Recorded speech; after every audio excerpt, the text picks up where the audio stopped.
आज की वीडियो में हम पढ़ेंगे क्लास 8 का चैप्टर नंबर 5 जिसका नाम है कोल एंड पेट्रोलियम। फर्स्ट हम इसमें पढ़ेंगे नेचुरल रिसोर्सेज क्या होते हैं। नेचुरल रिसोर्सेज वो रिसोर्सेज होते हैं जो हमें नेचर से मिलते हैं एंड उस रिसोर्सेज में कुछ मॉडिफिकेशन करने के बाद हम उनको यूज़ करते हैं। फॉर एग्जांपल अर्थ के अंदर से पेट्रोलियम निकालते हैं, उसको रिफाइंड करने के बाद ही पेट्रोल बनता है, डीजल बनता है, जिसको हम अपने व्हीकल्स में यूज़ करते हैं। नेचुरल रिसोर्सेज दो टाइप के होते हैं, inexhaustible natural resources and exhaustible natural resources.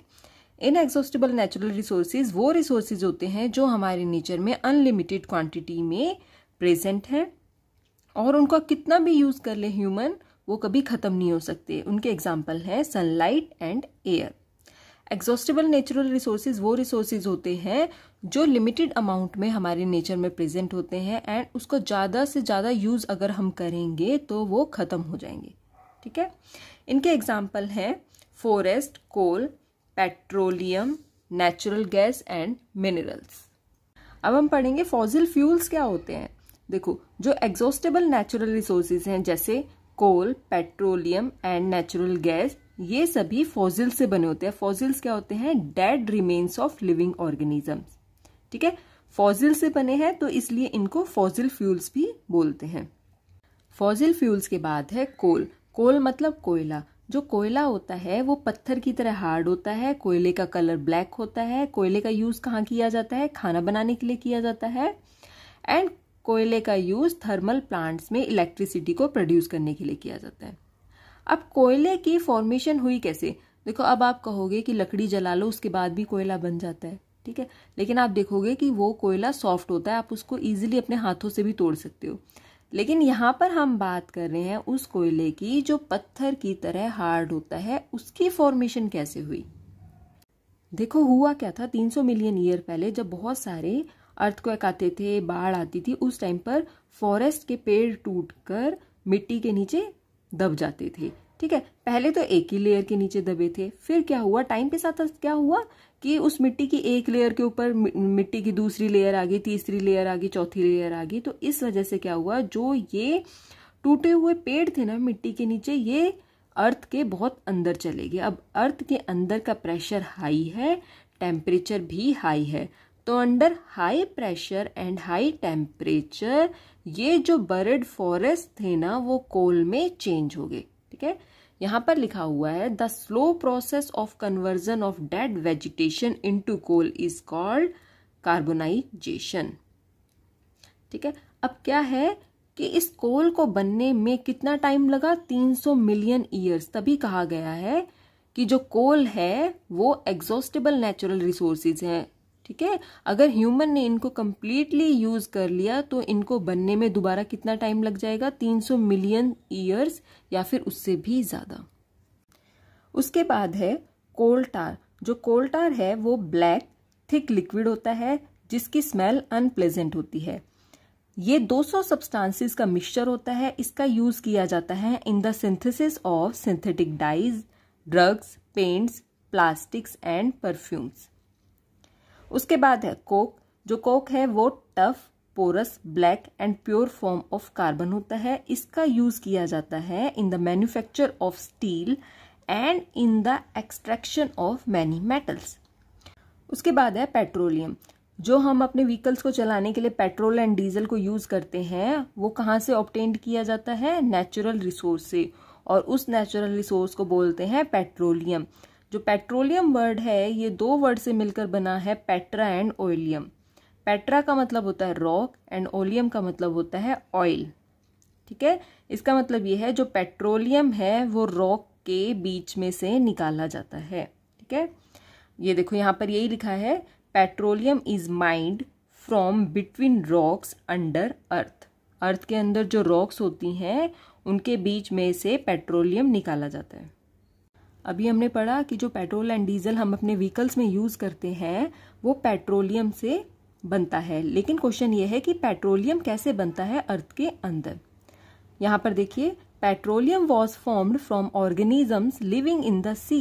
ठीक है, वो ऑर्गेनिज्म जो सी में रहते हैं पेट्रोलियम उससे बनता है। अब इसकी प्रोसेस देखिए, जो सी ऑर्गेनिज्म होते हैं जब मर जाते हैं उसके बाद उनकी जो डेड बॉडी है वो सी के बॉटम में चली जाती है। अब सी के बॉटम में क्या है, सॉइल है एंड क्ले है, ठीक है। तो जो उनकी डेड बॉडी है वो सॉइल एंड क्ले से कवर्ड हो जाती है। उसके बाद क्या होता है, in the absence of air and under high temperature and high pressure, ठीक है, जो ये सी ऑर्गेनिज्म की डेड बॉडी होती है वो ट्रांसफॉर्म्ड हो जाती है पेट्रोलियम एंड नेचुरल गैस में। अब ऐसा नहीं है कि ये जो प्रोसेस है वो 1 घंटे, 1 साल या 20 साल में कंप्लीट होगी, ऐसा नहीं होता। इस प्रोसेस को कंप्लीट होने में मिलियंस ऑफ ईयर्स लग जाते हैं। तभी पेट्रोलियम को भी एग्जॉस्टेबल नेचुरल रिसोर्सेज की कैटेगरी में रखा गया है। उसके बाद है कि पेट्रोल का यूज कहाँ किया जाता है। पेट्रोल का यूज मोटर व्हीकल्स को चलाने में किया जाता है। नेक्स्ट हम पढ़ेंगे रिफाइनिंग ऑफ पेट्रोलियम।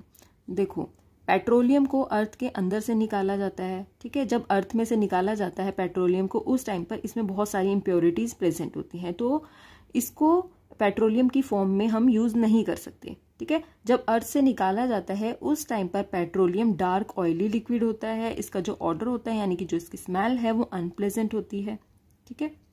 उसके बाद है कि पेट्रोलियम के कौन कौन से कॉन्स्टिट्यूएंट्स होते हैं। उसके कॉन्स्टिट्यूएंट्स हैं petroleum gas, petrol, diesel, lubricating oil and paraffin wax, ठीक है। अब होता क्या है, पेट्रोलियम को जब रिफाइन किया जाता है उसके बाद इसके जो कॉन्स्टिट्यूएंट्स हैं उनको ही अलग कर लिया जाता है, ठीक है। पेट्रोलियम, फिर उसकी रिफाइनिंग प्रोसेस के थ्रू पेट्रोलियम गैस को अलग कर दिया जाता है, petrol, diesel, lubricating oil and paraffin wax को अलग कर दिया जाता है, ठीक है। और इनको हम इंडिविजुअली यूज करते हैं। अभी हम इनके यूज को 1 बाय 1 देखेंगे। यहाँ ये चार्ट देखिए, यहाँ पर लिखा हुआ है कॉन्स्टिट्यूएंट्स ऑफ पेट्रोलियम और यहाँ पर लिखा हुआ है उनके यूजेस। फर्स्ट है एलपीजी। हम सभी के घरों में जिस गैस का यूज किया जाता है खाना बनाने के लिए वो एलपीजी ही है, ठीक है। तो एलपीजी का यूज किया जाता है फ्यूल की तरह घरों में एंड इंडस्ट्री में। सेकंड है पेट्रोल। पेट्रोल का यूज किया जाता है एज ए मोटर फ्यूल और पेट्रोल का यूज किया जाता है ड्राई क्लीनिंग में भी। हम बोलते हैं ना कि कपड़ों को ड्राई क्लीन करवाना है, तो वहां पर ड्राई क्लीनिंग में जिस सॉल्वेंट का यूज होता है वो पेट्रोल ही होता है, ठीक है। थर्ड है कैरोसिन। कैरोसिन का यूज किया जाता है as a fuel for stoves, lamps etcetera. Fourth है लुब्रिकेटिंग ऑयल। इसका यूज किया जाता है लुब्रिकेशन के लिए। फिफ्थ है पैराफिन वैक्स। इसका यूज किया जाता है ऑइंटमेंट्स बनाने के लिए, कैंडल्स बनाने के लिए एंड वैसलीन बनाने के लिए। जो वैसलीन हम यूज करते हैं ना सर्दियों में, वो पैराफिन वैक्स से ही बनी होती है।